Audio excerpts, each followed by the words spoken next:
Už euforiją žmogus užsimoka savo sveikata.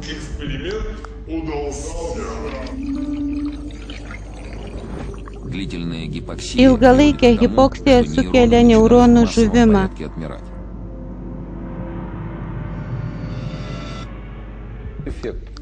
Alkoholinio apgirtumo efektas vyksta dėl to, kad irsta smegenų ląstelės. Ši būsena yra sulyginama su nokautu.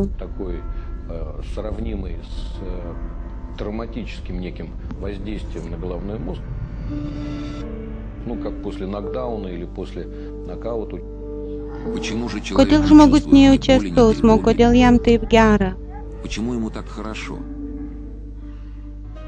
1952 metais amerikiečių tyrėjas Jamesas Oksas rado smegenyse malonumų centrą. Jis yra galinėje hipotalamuso dalyje. Eksperimentiniai žiurkei į šį centrą buvo įvesti elektrodai, kad stimuliuoti malonumą žiurkei reikia minti specialiai įrengtą pedalą. Žiurkė jį mina vieną kartą, antrą kartą ir staiga jį pradeda mušti pedalą be perstojo. Pasirodo, kai kurie gyvūnai taip įsijautę tokių savęs dirginimų, kad atsisakė maitintis ir ne tik todėl, kad jie neturėjo apetito, o todėl, kad jiems tai tapo nebesvarbu. Todėl kai kurie iš jų žuvo iš bado ir fizinio išsekimo. Kai žmonės geria, jie daro tą patį, ką ir šį eksperimentinė žiurkė.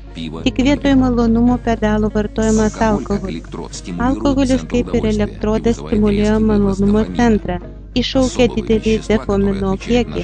Tai medžiaga, kuri atsakinga už mūsų organizme jaučiamą džiaugsmą ir laimę. Blaiviame buvime dopaminas išskiriamas ekonomiškai, tačiau pakanka išgerti, kad gauti visas laimės atsargas iš karto ir be jokių pastangų.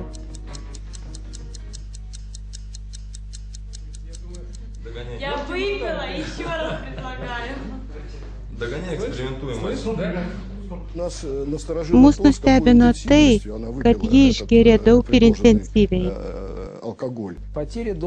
Dozavimo kontrolės netekimas matomas pas daugelį geriančių.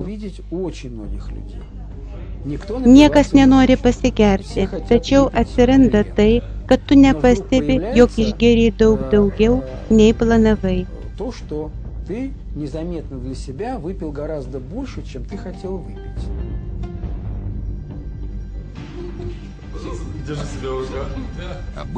Šis simptomas atsiranda žmonėms, kurie reguliariai geria 2-3 metus.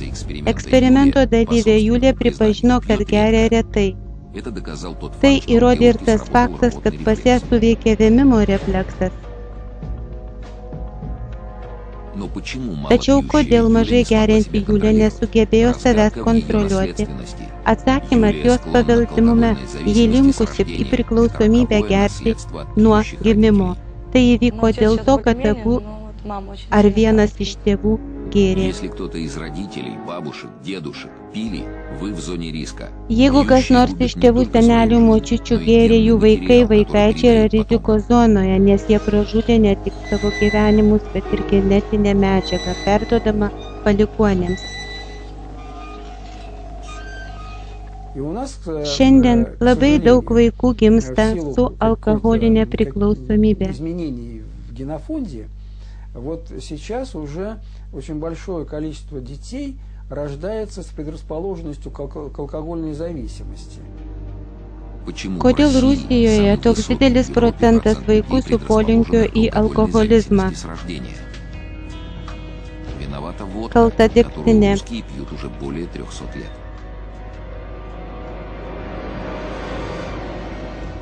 Iš visų stipriųjų gėrimų, kurie tik egzistuoja, degtinę geria tik Rusijoje. Visas kitas pasaulis geria kitus stipriuosius gėrimus, kaip konjaką, tekilą, viskį. Nacionalinėme tyrimų centre eksperimentas su žiurkėmis. Nes šias žiurkės padalijo į 3 grupės ir davė skirtingus gėrimus – konjaką, viskį, degtinę.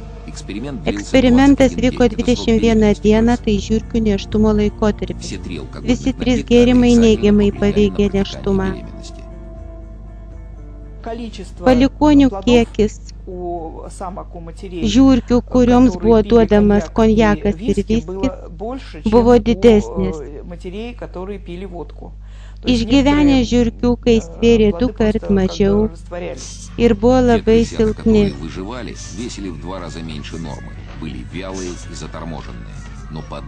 Tačiau vienu parametru mokslininkai rado kolosalinį atradimą. Girdytų degtinę motinų žiurkių vaikai turėjo daug didesnį potraukį alkoholiui. Būtent degtinė, šis skaidrus etilo skystis daro daug gilesnį toksinį poveikį. Токсическое воздействие на организм человека, которое такими простыми обычными методами не удается выявить. Įrodyta, kad jei pirma geriančių tėvų karta nusigeria per 10 metų, tai antra karta per 5, o trečia per 3 metus.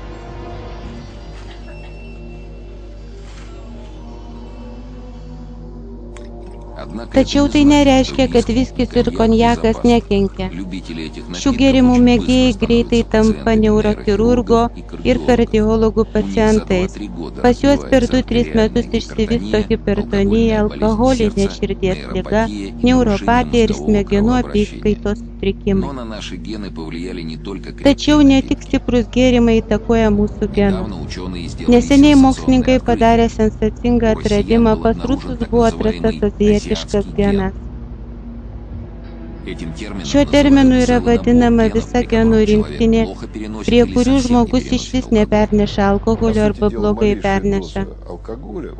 Net mažiausias alkoholio kiekis tokiems žmonėms iššaukia ne apsvaigimo, o didelį apsinuodėjimą. Yra tautos, kurios amžiais darė ir gėrė vyną – ispanai, prancūzai, italai. Pas juos išsivystė stipri apsauga. Jų organizme alkoholis greitai išskaidomas ir neutralizuojamas, tai daro specialūs fermentai. Kas italui yra gerai, japonui mirtis. Azijatų organizme gali išvis nebūti šio fermento, kuris neutralizuoja alkoholio nuodus. Seniau mokslininkai galvojo, kad toks genų ir fermentų rinkinys charakteringas tik azijiečiams. Iš to ir kilo pavadinimas azijietiškas. Tačiau iš tikro genetinis alkoholio netoleravimas yra pas daugelį tautų. Štai kodėl alkoholiu buvo sunaikinti Amerikos indėnai, 10 mažų tautų Sibiro ir tolimųjų rytų. Didžioji Rusijos dalis turi azijietišką geną. Šių genų išplitimas Rusijos populiacijoje tiksliai atspindi mūsų tarpinę geografinę padėtį tarp Azijos ir vakarų Europos.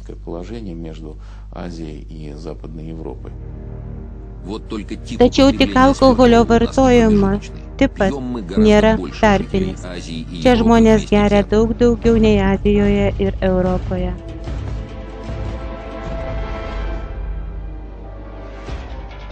Oficialios statistikos duomenimis Rusijoje alkoholio yra 18 litrų vienam žmogui. Nepriklausomi ekspertai teigia, kad 30 litrų. Pagal SPA duomenis, nuo 8 litrų prasideda negrįžtamas etnoso sunaikinimas. Šiandien Rusijoje nusigeria tituluota nacija.